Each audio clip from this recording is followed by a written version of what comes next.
만 읽고 말씀드리겠습니다.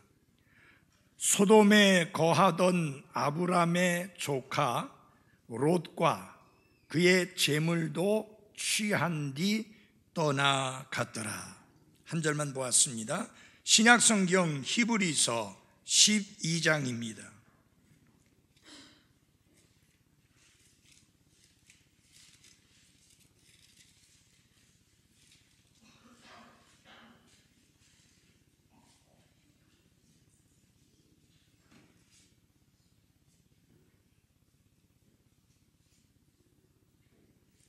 히브리서 12장 5절입니다. 또한 자식들에게 하듯 너희에게 말씀하시는 권면을 너희가 잊었도다.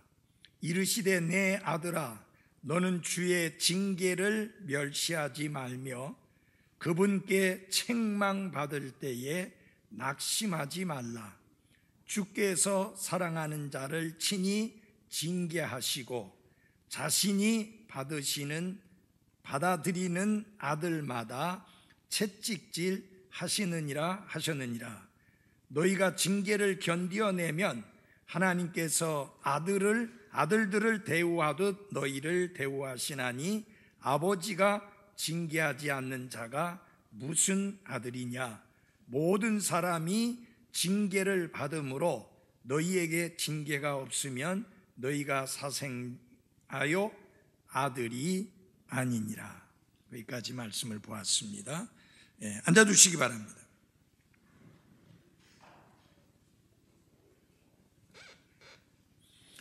성경은 의심의 여지 없이 지금까지 발간된 책 중에서 가장 위대하고 놀라운 책입니다.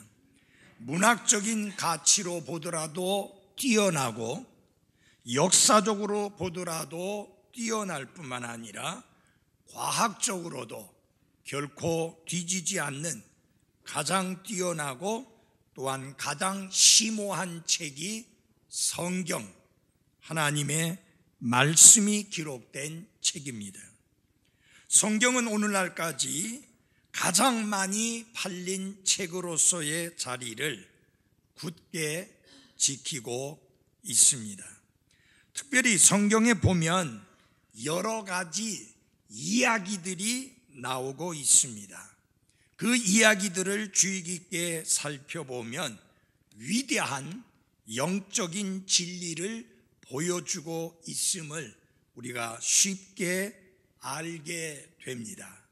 사람들과 관련된 이야기, 사건들과 관련된 이야기, 이 이야기 속에서 우리는 놀라운 영적 진리들을 많이 발견을 하게 됩니다. 그래서 이 시간에는 아브람의 삶에 나타나는 또 다른 사건, 그리고 그 이야기를 통해서 하나님께서 우리에게 들려주시는 귀한 교훈을 배우고자 합니다. 제가 한 절밖에 읽지 않았지만 1절에서 12절까지 내용, 그 이야기를 통해서 여러분과 저에게 가르쳐 주시는 귀중한 영적 진리는 하나님의 징계입니다. 다 같이 한번 할까요? 하나님의 징계. 특별히 롯이라고 하는 아브람의 조카에게 임한 하나님의 징계를 다루고 있는 내용이 바로 창세기 14장 1절로부터 12절까지의 내용입니다. 거기에 이야기가 나오고 있습니다. 전쟁이 난 이야기, 그리고 전쟁에 패배한 이야기, 그리고 전쟁에 패배함으로 말미암아 포로로 잡혀가고 그 포로로 잡혀간 사람 중에 롯과 그의 가족이 있는 이런 이야기가 담겨 있습니다. 이 창세기 14장은 훌륭한 이야기가 갖추어야 할 필수 요소들이 다 담겨 있는 게 창세기 14장의 내용입니다. 이 창세기 14장은 크게 아브람과 관련하여 세 부분으로 나누어지는데, 이 세 부분 다를 설교하려고 하면 너무 많이 시간이 걸리기 때문에 한 가지만 말씀을 드리려고 합니다. 이 이야기 줄거리를 보게 되면 우리의 눈을 떼지 못하게 만들 정도로 흥미진진한 내용들이 기록되어 있습니다. 아주 고약한 악당들이 등장합니다. 여러분, 재미있는 이야기 중에 악당들이 등장하는 그런 이야기들 많이 있잖아요. 아주 고약한 악당들이 등장합니다. 12년 동안 예속시켜서 그들의 재산을 빼앗고 그들을 괴롭히던 나라들이, 그들이 더 이상 그 왕들 밑에 예속되기가 싫어서 반역을 일으키자 이들을 공격해서 재산을 빼앗고 사람들을 포로로 잡아가는 그런 내용이 나옵니다. 그러니까 위기가 닥치고 그 위기가 닥친 중에 영웅이 등장합니다. 누구냐? 아브람과 그가 집에서 기른 군대입니다. 318명 밖에 안 되는, 소위 말하면은 집에서 훈련받은 사람들이지 전문적인 군인이 아닌 사람들이 강한 군대를 물리치고 빼앗겼던 것들을 다 되찾아오는 그야말로 영웅적인 이야기가 나옵니다. 여러분, 그 고약한 악당들을 쫓아가서 그들을 멸절시키기 위해서 얼마나 먼 거리를 가는지 압니까? 160km를 달려갔습니다. 160km면 부산서 대구 갈 정도의 먼 거리를 그렇게 달려가서 포로로 잡혀갔던 사람들을 다시 찾아오고 빼앗겼던 재산들을 다시 찾아옵니다. 상당히 흥미진진한 이야기고, 또 그 일을 담당했던 사람이 누구냐? 전사 아브람입니다. 그런가 하면 아주 전략을 잘 짭니다. 아브람이 밤에 습격을 합니다. 여러분, 그때는 상황이 어떤 상황이었겠습니까? 지금 전쟁에서 승리를 하고 돌아왔습니다. 많은 전리품도 가져왔습니다. 많은 사람을 포로로 잡았고 많은 재산을 빼앗아온 승리에 도취되어 있어서 어쩌면 곤드레 만드레 술에 취해 있었을 상황이었을 것입니다. 그 야밤에 저들이 전혀 자신들을 지키고 방어해야 된다는 생각이 전혀 없을 때에 갑자기 급습을 해서 수천 명 내지는 수만 명 되는 군대를 물리치고 승리를 거두는 멋진 영웅담이 적혀 있는 게 창세기 14장의 내용입니다. 훌륭한 이야기의 필수적인 요소 중에 하나가 뭐냐? 예상 밖의 사건이 전개되는 게 특징입니다. 여러분, 드라마가 재미있는 이유가 뭐냐? 반전이 일어나기 때문입니다. 여러분들이 뻔히 알고 있는 내용으로 쭉 진행된다면 아무도 드라마 계속 보지 않습니다.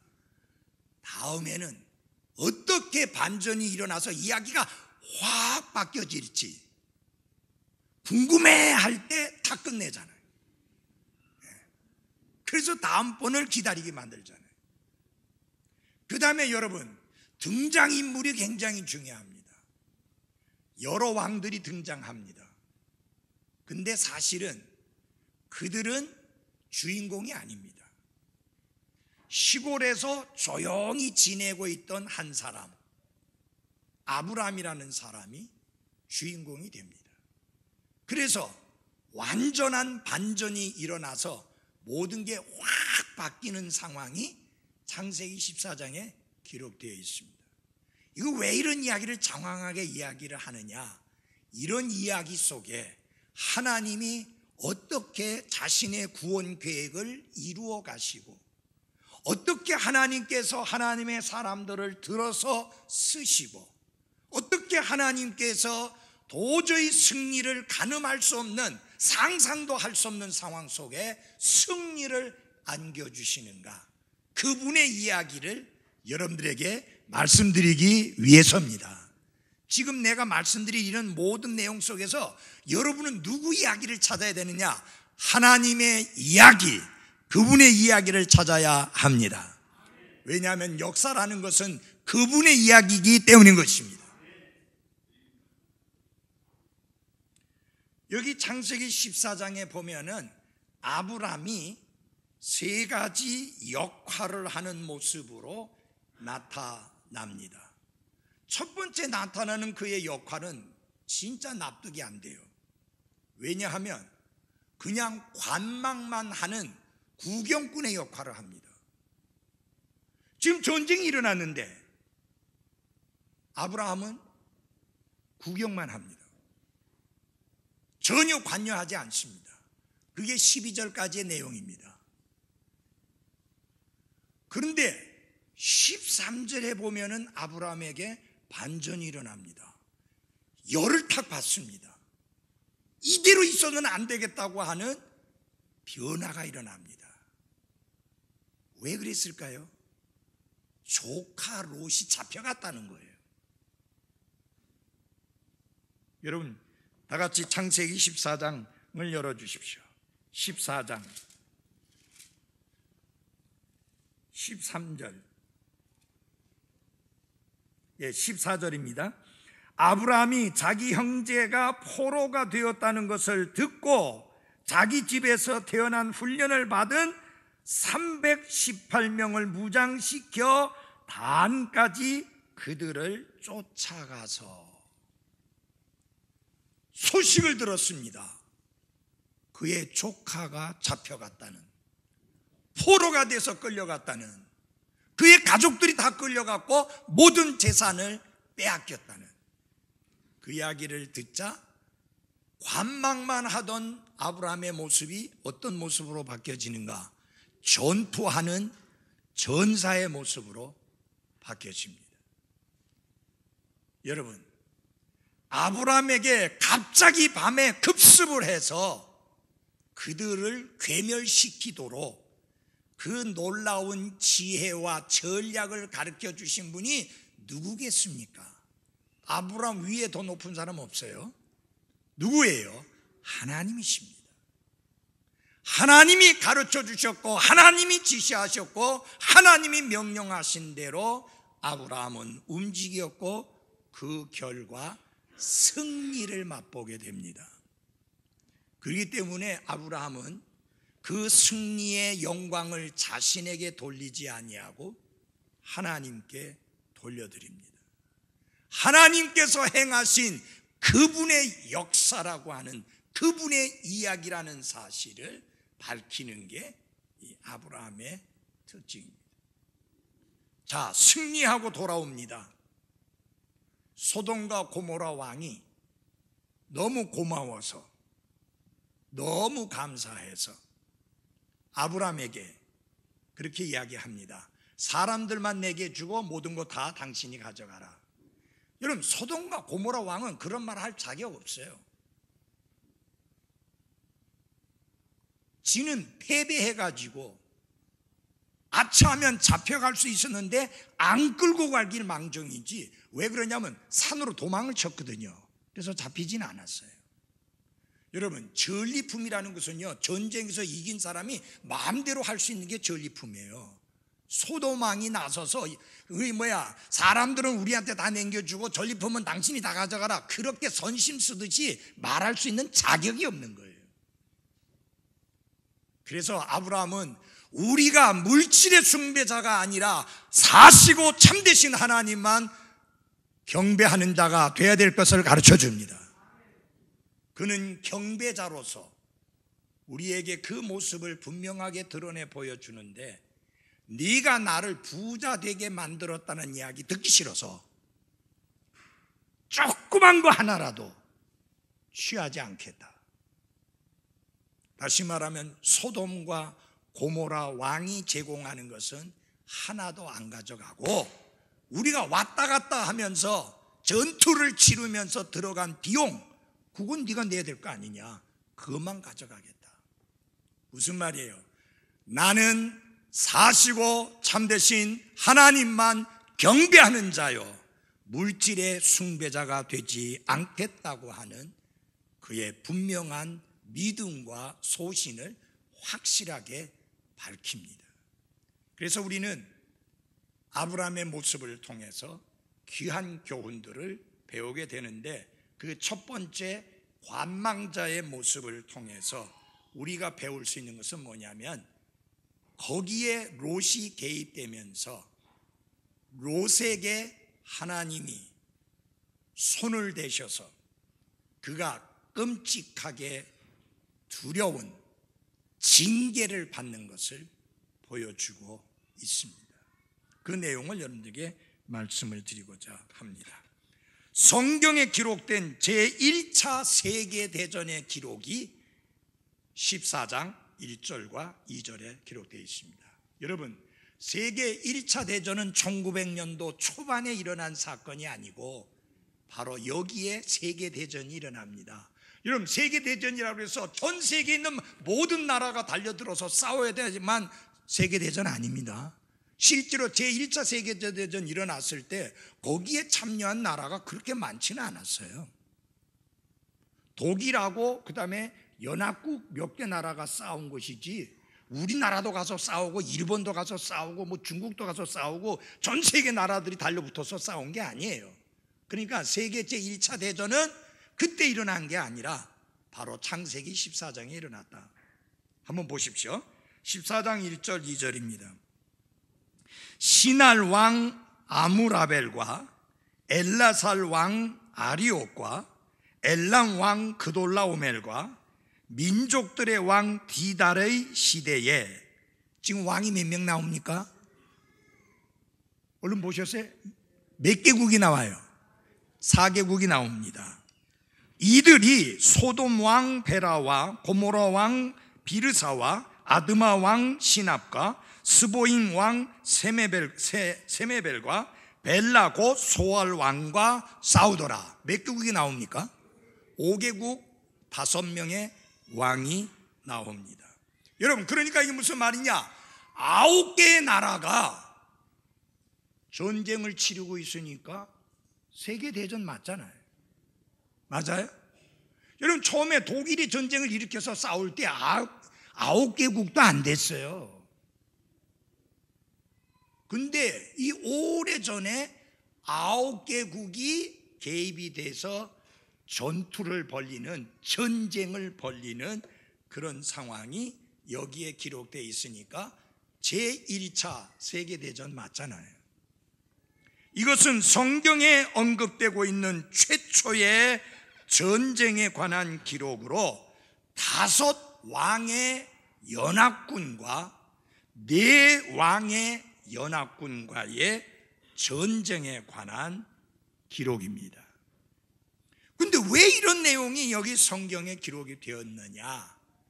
아브라함이 이 전쟁에 연루가 되지 않았다면 여기에 실리지 않았을 것입니다.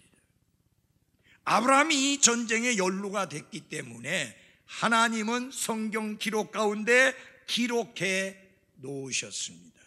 여러분이 성경을 읽으시면 많은 역사에 관한 기록을 보게 됩니다. 여러분이 단순히 그 역사에 관한 기록을 보면서 이런 일이 있었구나 라고 아는 것만으로 끝나면 안 되고, 그 역사 속에 하나님이 어떻게 일하셨는가를 보는 눈이 있어야 합니다. 왜냐하면 역사는 히스토리라고 영어로 합니다. 역사는 히스 스토리, 그분의 이야기이기 때문인 것입니다. 그래서 여러분, 역사의 수레바퀴를 굴리시는 분은 하나님 자신이십니다. 과거에도 그렇고 현재도 그렇고 앞으로도 그렇습니다. 여러분이 다니엘서를 읽어보게 되면은 현재 어떤 왕국이 세계를 제패하고 있고, 그 다음에 어떤 왕국이 또다시 세계를 다스리게 되고, 그 다음에 그게 무너지고 또 어떤 나라가 세계를 다스리게 될지를 말씀하신 내용이 다니엘서에 나와 있는데, 그렇게 미리 말씀하신 내용 그대로 역사가 이루어졌습니다. 그것은 무엇을 말합니까?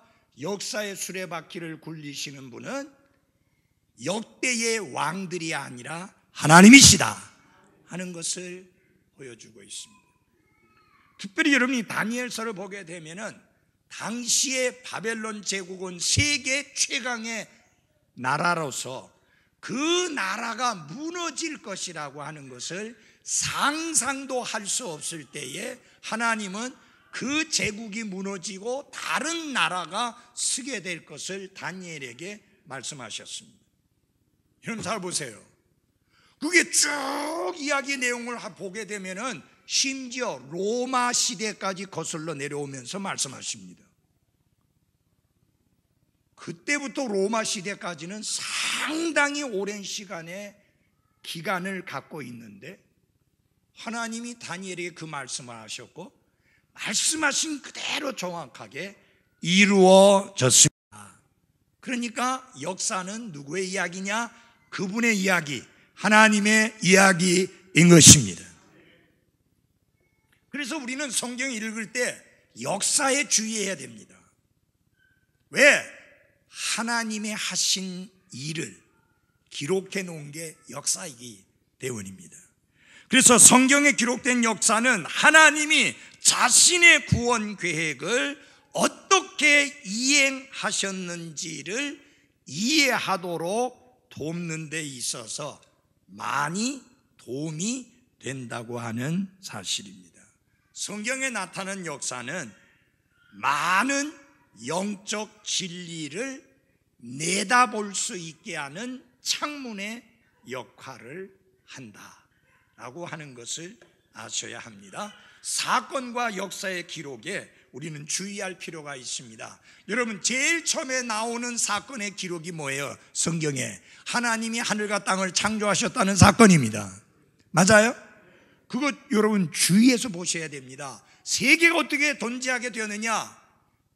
갑자기 어느 날 뻥 하더니 세상이 존재하게 되었다고 하는 정신 나간 소리 하지 않으려면 성경에 주의해야 되는데, 성경의 기록을 보면 하나님이 하늘과 땅을 창조하셨습니다.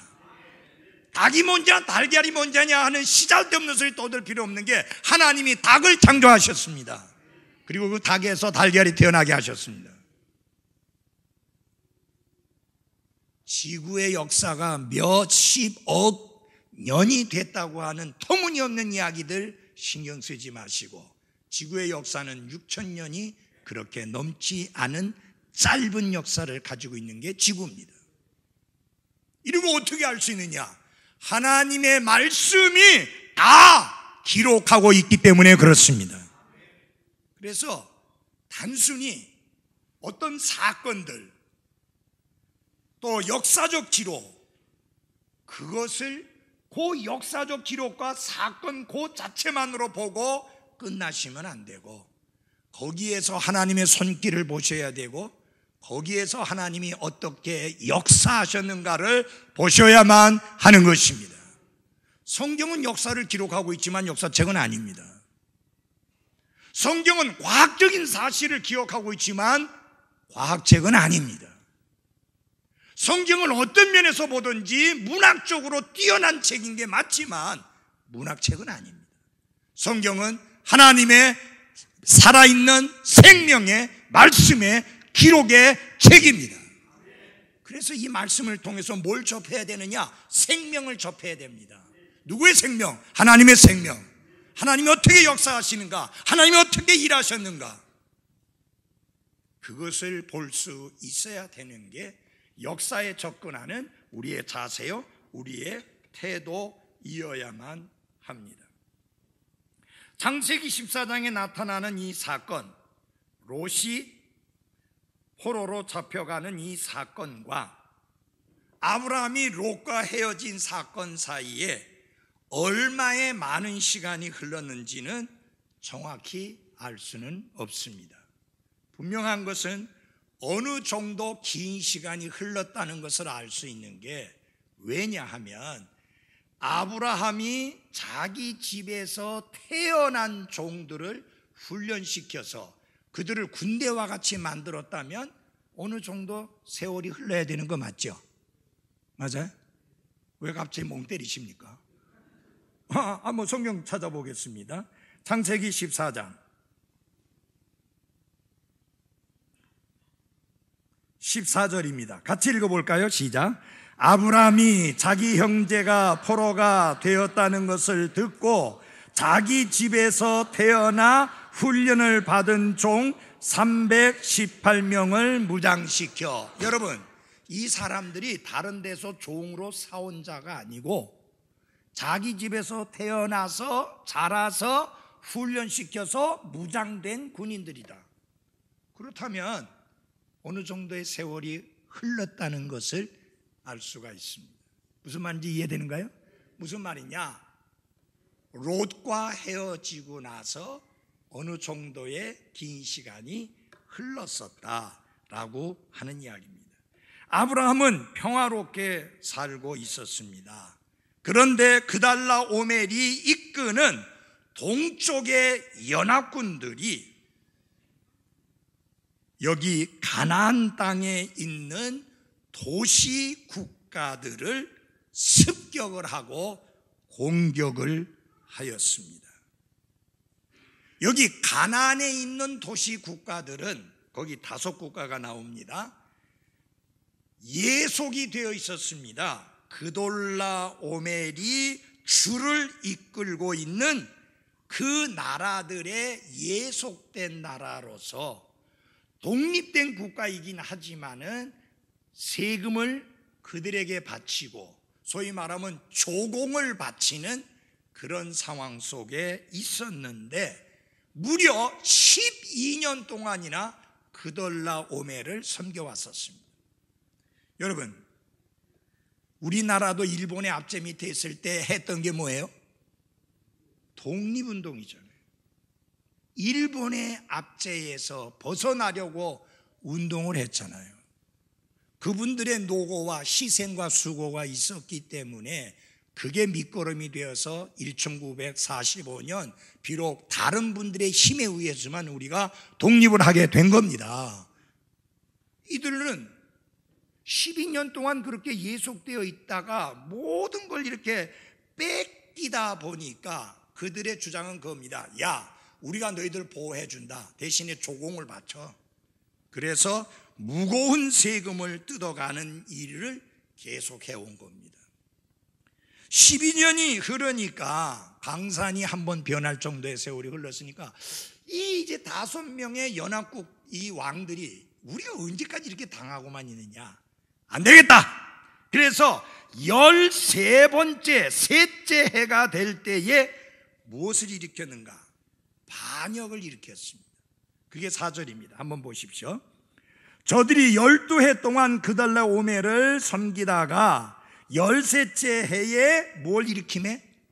반역을 일으키매. 뭐 당연히 일으킬만 한 거 아니에요. 12년 동안이나 뺏겼으면 됐지. 한없이 뺏길 수 없으니까 반역을 일으켰습니다.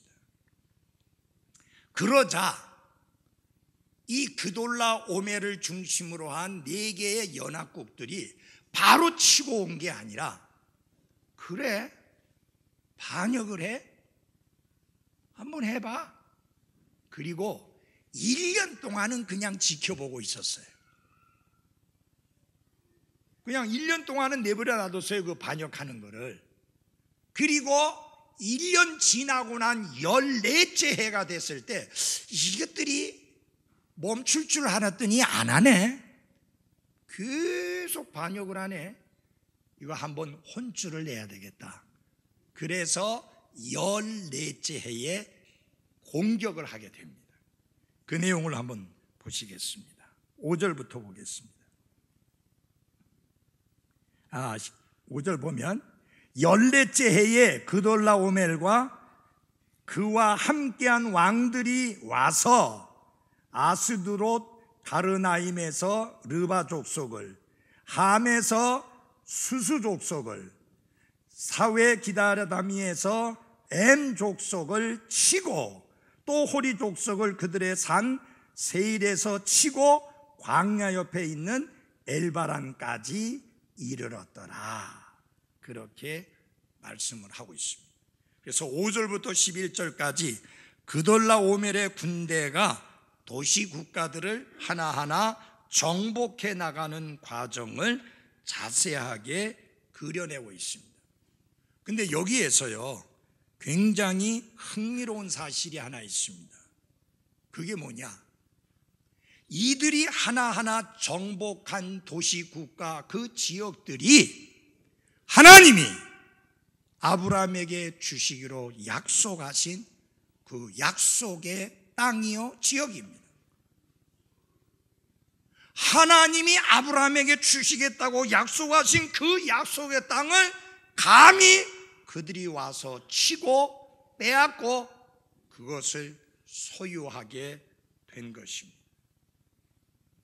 그런데 더 놀라운 사실은 아브라함이 그 일에 대하여 그다지 마음을 쓰지 않는다는 거예요. 와서 치고 빼앗았는데도 그저 관망만 하고 나서지를 않고 있다는 것입니다. 이상하죠? 아니 보세요. 하나님이 주시기로 약속한 땅입니다. 거기에 이놈의 연합국이 와가지고 싹 빼앗아가지고 그들 거라고 주장하고 나서는데 아브라함이 그냥 보고만 있는 거예요. 이상하잖아요. 왜 그러느냐?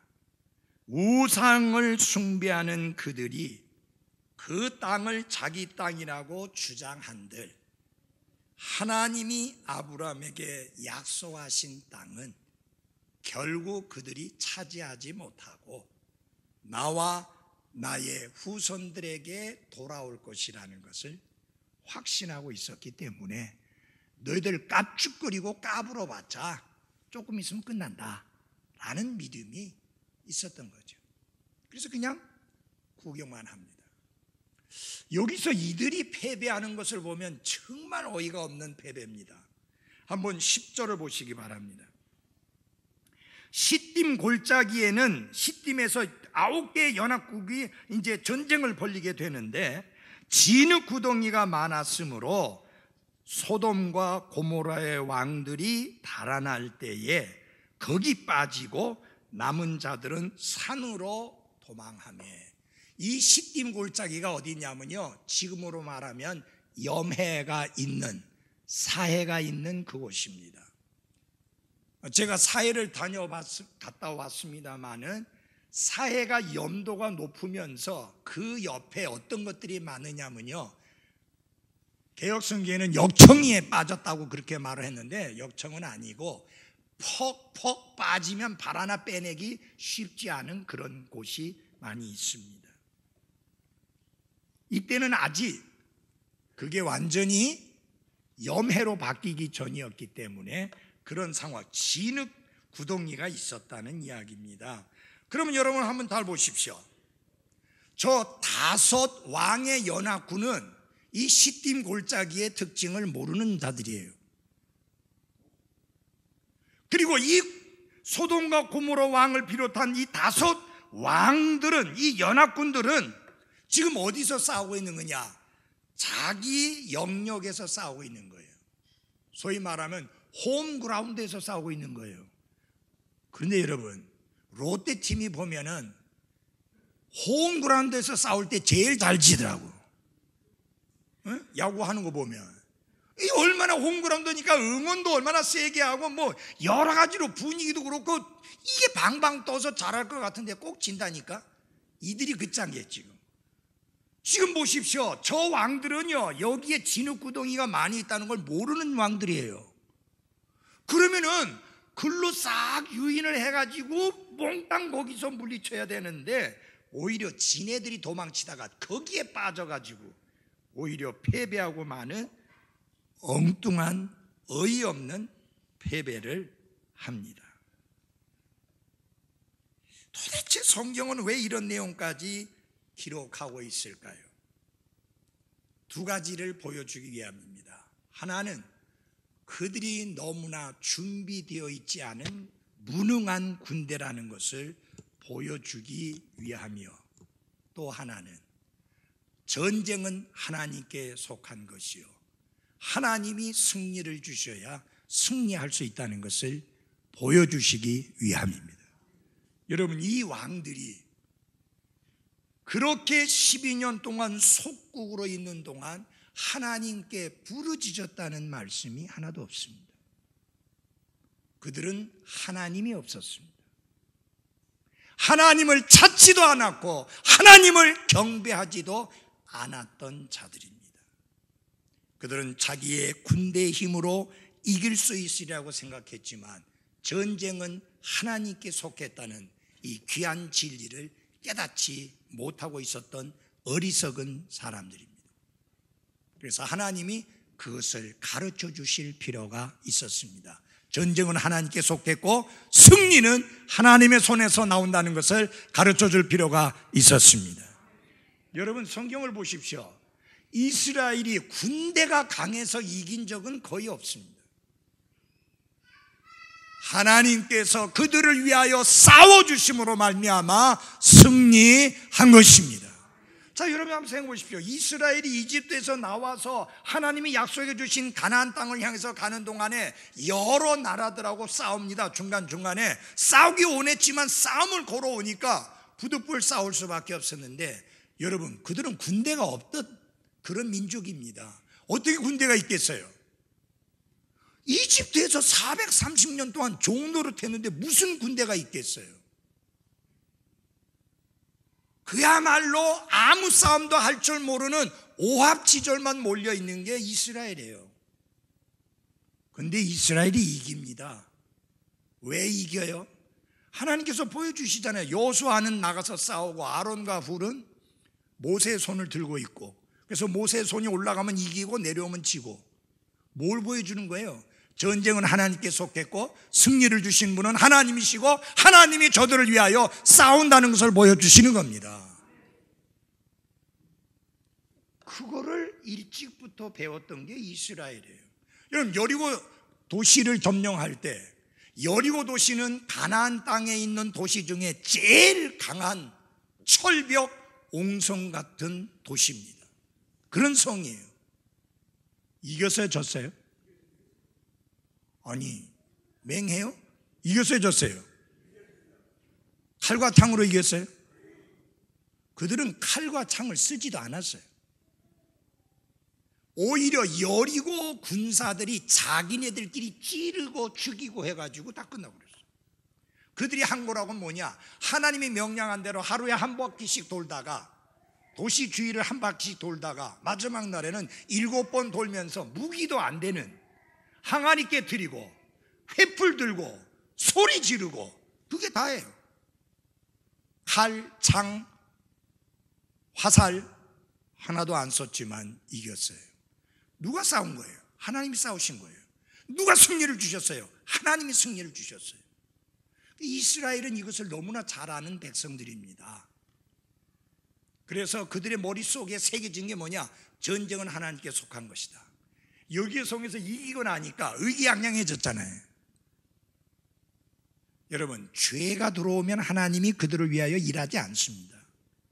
아간이라는 사람의 죄로 인하여 그 다음에 이제 아이성을 치러 갔더니 그 사람들이 오만방자하잖아. 아이고, 그래 많이 보낼 필요 없어요. 그죠? 뭐 조금만 보내면 됩니다. 거기는 여리고 도시에 비해서 형편없는 도시니 뭐 조금만 보내도 능히 이길 겁니다. 해가지고 조금 보냈다가 혼쭐이 나가지고 많은 사람이 죽습니다. 무슨 잘못된 거예요? 전쟁이 하나님께 속했고 하나님이 승리 주시고 하나님이 앞서 나가서 싸우신다는 생각을 다 잊어버리고 자기네들의 군사력으로 이긴 줄로 착각하는 거예요. 사랑하는 그리스도인 여러분, 인생을 살면서 내가 잘나서, 내가 똑똑해서, 내가 뭔가 대단해서 뭐가 잘 풀리고 잘 되는 게 아니라는 사실을 기억하시고 하나님의 은혜라는 것을 잊지 마십시오. 누가 잘 풀린다면 그건 하나님 은혜입니다. 절대 그가 달라서가 아니에요. 똑똑해서가 아니에요. 하나님의 은혜예요. 이스라엘이 여리고를 이길 수 있었던 것은 하나님의 은혜입니다. 왜 은혜입니까? 창, 칼, 활 하나도 안 쏘고 이겼잖아요. 전쟁을 하는데 창도 안 쏘고 칼도 안 쓰고 화살도 안 날렸는데 이겼다고 말이에요. 기껏 해봤자 항아리 깨트린 거, 그거 쉬워요, 어려워요? 아니, 항아리 깨트리는 거 쉬워요, 어려워요? 쉽잖아요. 그거 뭐 어려워? 항아리 안에 있던 햇불 번쩍 뜨는 거 뭐가 어려워요? 소리 지르는 거 뭐가 어려워요? 그들의 약한 것을 통해서 하나님이 강한 자들을 부끄럽게 여기시는 승리를 하나님이 은혜로 이스라엘에게 안겨주신 겁니다. 뭘 가르치기 위해서? 전쟁은 하나님께 속했다. 하나님이 나가서 대신 싸워줘야 되고 하나님이 앞서서 싸워주셔야 승리할 수 있다. 그러므로 전적으로 하나님만 의뢰하고 하나님만 바라보고 그분만 경배하며 그분의 명령을 따라 살아야 할 것을 보여주시는 게 바로 역사인 것입니다. 그런 사건들이 다 역사잖아요. 그런 역사, 여러분, 무슨 이스라엘이 이집트를 그 여리고 도시를 공격해서 이겼다, 그것만 알고 끝나면 안 됩니다. 그 역사 속에 하나님이 어떻게 일하셨는가, 그걸 보셔야 돼요. 어떻게 긍휼을 베푸셨고 어떻게 은혜를 베푸셨고 그 동일하신 하나님이 내 삶에 어떻게 은혜를 베푸시고 긍휼을 베푸시는가를 생각하셔야 합니다. 인간이 참 간사해요. 뭐가 되고 나니까 자기 때문에 된 줄 알고 자기 능력인 줄 알고 자기 지혜요 자기의 힘인 줄 알고, 아니 아이 도시에 아이성에 사람을 보내면서 많이 보낼 필요 없습니다만 조금만 보내도 됩니다. 그게 건방진 생각 아니에요. 그들은 하나님께 묻지도 않았습니다. 자신들의 군대의 힘으로 이기리라고 생각했습니다. 여러분 잊지 마십시오. 그 군대가 무엇을 의미합니까? 여러분의 지식일 수도 있고 여러분의 사회적 신분일 수도 있고 여러분의 건강일 수도 있고 여러분이 소유하고 있는 물질일 수도 있고 여러분의 오랜 세월의 경험일 수도 있습니다. 그게 승리의 비결이 아니고 하나님의 은혜와 도우심이 승리의 비결인 것을 잊지 마십시오. 그거 깨닫는 게 이 역사를 통해서 깨닫고 배우는 겁니다. 그래서 사건과 역사의 기록은 우리에게 많은 것을 가르쳐 줍니다.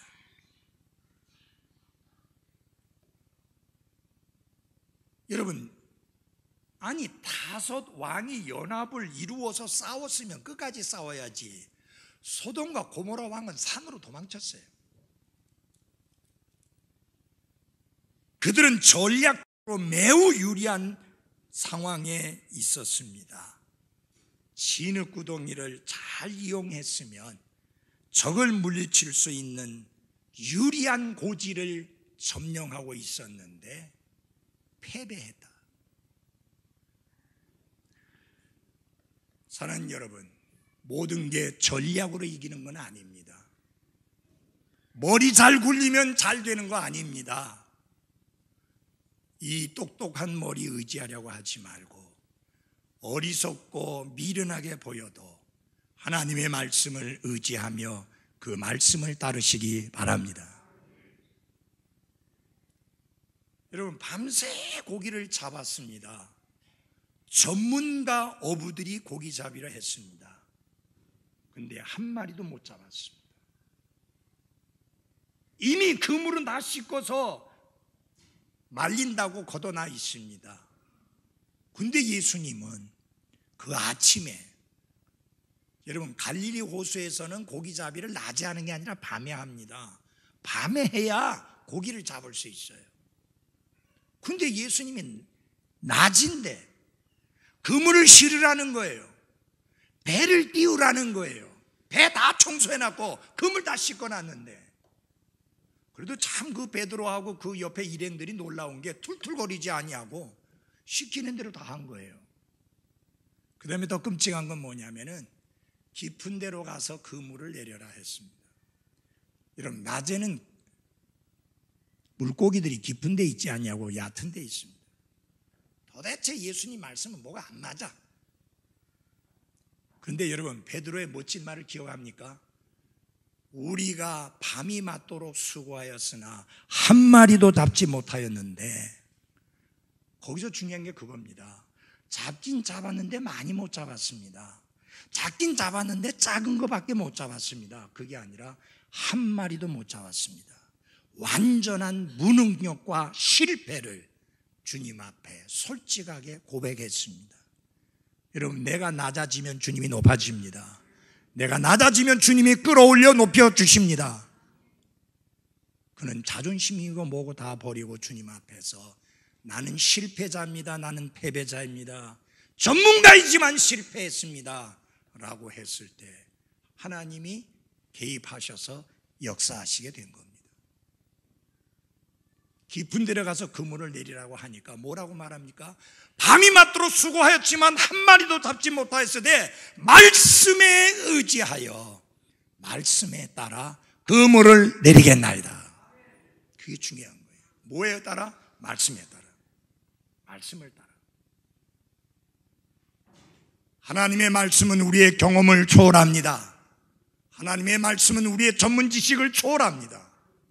하나님의 말씀은 이 세상의 어떤 지혜와 지식도 초월합니다. 하나님의 말씀은 전능하신 분의 말씀이기 때문입니다.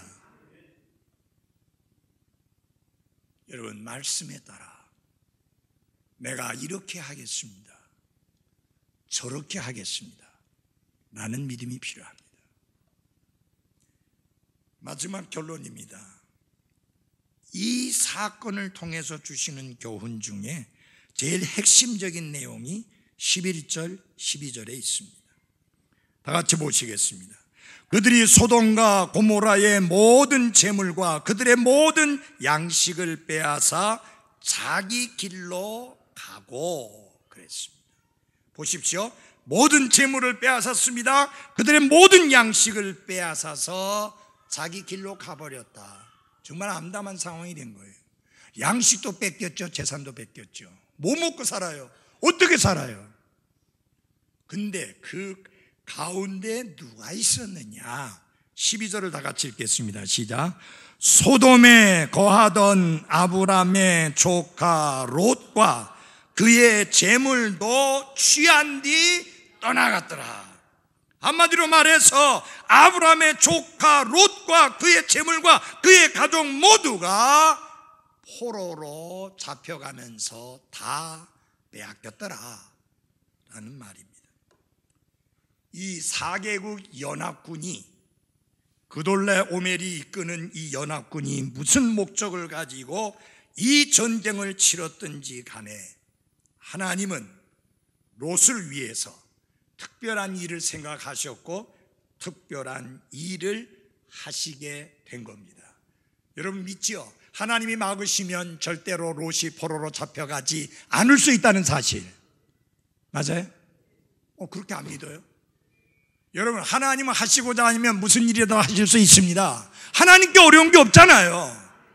그 가운데서 롯을 지켜서 보호할 수 있었는데 롯이, 그의 가족이 모든 재물들 다 뺏기고 포로로 잡혀가게 허락하셨습니다.